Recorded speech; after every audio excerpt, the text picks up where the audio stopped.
Les amis, je vais vous parler du plus profond de mon cœur. Parce que ce qu'on voit quotidiennement depuis notamment, en fait, tu sais même pas si tu peux dire, qu'on a atteint les summums. Parce qu'en réalité, les mois qui ont précédé ont été tout autant terribles. Mais je veux dire par là, les amis, vraiment, on souffre de voir quotidiennement ces atrocités-là, de voir quotidiennement des frères et des sœurs en humanité, les amis, être traités comme des chiens, être affamés, être poussés tous les jours à devoir se déplacer et se déplacer et se déplacer jusqu'à les dégager complètement de la bande de Gaza. Voir des nourrissons être totalement amaigris, faibles, des nourrissons qui meurent sur des tables d'hôpitaux. Et moi, je sais pas les amis, mais si on n'a plus d'humanité, en fait, je sais même pas la vie, elle sert à quoi en vrai. Je veux dire, parce que on peut pas détourner le regard de ce qui est en train de se passer. Je veux dire, si avec quelqu'un qui se faisait mutiler devant vous, qui avait la jambe arrachée, est-ce que vous continueriez à marcher sur le trottoir, à écouter votre musique, etc., à tracer la route comme si de rien n'était? Non, les amis, bien sûr que non. Mais ça veut rien dire les frontières en fait. C'est pas parce que les gens ils sont loin et on a l'impression loin des yeux, loin du cœur ou je ne sais quoi, les amis, toutes ces conneries. On peut pas en fait accepter de voir une des pires atrocités du monde moderne. Une des pires atrocités du monde moderne.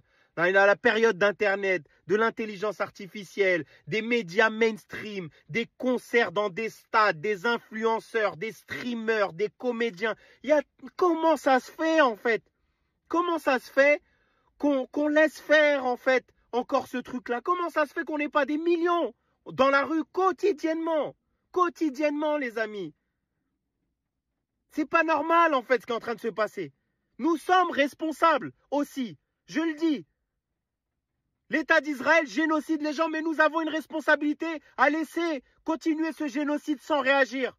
Parce qu'on sait que ce génocide, il est aussi le fruit de la complicité de nos États en France, aux États-Unis, en Allemagne, etc. On sait qu'il y a de la répression, on sait qu'il y a des amendes, etc., qu'il y a des procès, etc., etc.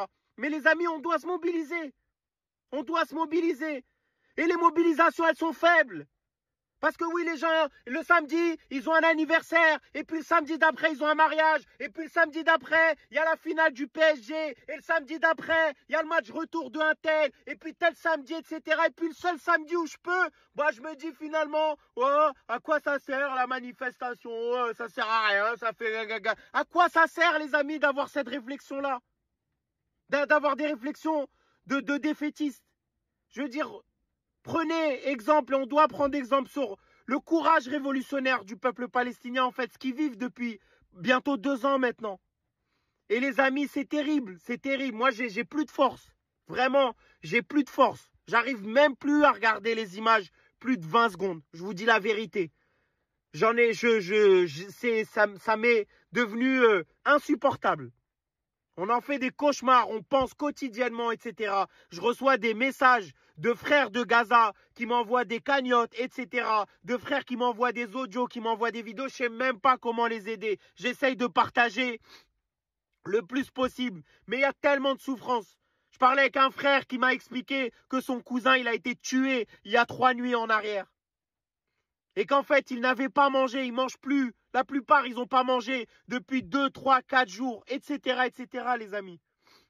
Et, excusez-moi de dire avec autant d'émotion et de colère, etc., ce que je ressens.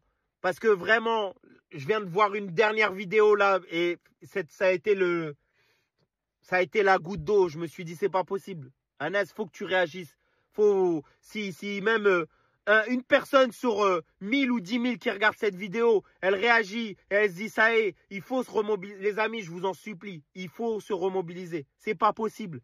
Vous voyez, même les États, ils sont en train de bégayer, ils flippent, ils sont en train de reculer, ils se disent, regardez au final ce qu'on a défendu, regardez machin, ils essayent tous de faire soi-disant marche arrière pendant que tous, ils maintiennent la répression, ils essayent de dissoudre l'urgence Palestine, etc., la jeune garde, d'envoyer des gens, il y a des convocations encore au commissariat, les amis. Moi, vous le savez, j'ai un procès le 18 juin. Mais il y a d'autres procès à part le mien. Il y en a d'autres encore qui sont annoncés au mois de septembre, au mois d'octobre. Ils s'en foutent.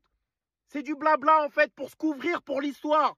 Pour que dans 10 ans, quand tout le monde saura ce qui s'est réellement passé de fond en comble, eh ben, ils sortiront les meilleurs passages où ils ont dénoncé après 2 ans de massacre. Et donc, les amis, on devrait redoubler d'efforts, tripler d'efforts, quadrupler ce que vous voulez, les amis, peu importe. Mais il y a l'urgence, il y a la nécessité de se mobiliser. Il y a la nécessité de faire quelque chose, de lancer des campagnes. On l'a fait au départ. Il y a eu des trucs immenses. Et je pense que l'État d'Israël, il voit aussi que on ne va pas se mentir, les amis. Il s'est installé une forme de passivité dans la solidarité au peuple palestinien. Alors oui, de temps en temps, on voit des étudiants dans des facs, à Harvard, etc., qui, lors le moment de leur diplôme, ils disent quelque chose. On voit encore quelques mobilisations aussi immenses, telles qu'il y en a eu à Londres pour la commémoration de la Nakba, etc. Mais les amis, on devrait être quotidiennement dehors. On devrait mettre une pression terrible. Les syndicats devraient appeler à la grève. Les syndicats devraient appeler à la grève. Quel monde on défend si on ne défend pas, en fait, des gens qui vivent un génocide? Quand on défend l'amélioration de salaire, quand on défend que les gens partent plus tôt à la retraite, c'est pour qu'ils vivent mieux. C'est parce qu'on est soucieux de leur santé. Mais il y a quoi de encore plus important, plus important que le salaire et les retraites, sinon la vie tout court. Sinon, le fait de pouvoir manger, le fait que des nourrissons, en fait, ils crèvent pas dès la naissance. Que des gosses se mangent pas des balles de sniper. C'est bien de se battre pour les salaires, les emplois, il faut le faire, il faut continuer. Mais il y a un principe élémentaire, c'est de lutter pour la liberté de l'être humain de pouvoir vivre dignement, de ne pas être chassé, de ne pas être génocidé. Et comment ça se fait qu'il n'y a pas de réaction? Qu'on est là, on est en train de parler sur les plateaux télé avec Macron comme si de rien n'était. Pendant qu'on est tous criminalisés, attaqués, les manifs sont interdites, etc., etc. Comment ça se fait, en fait?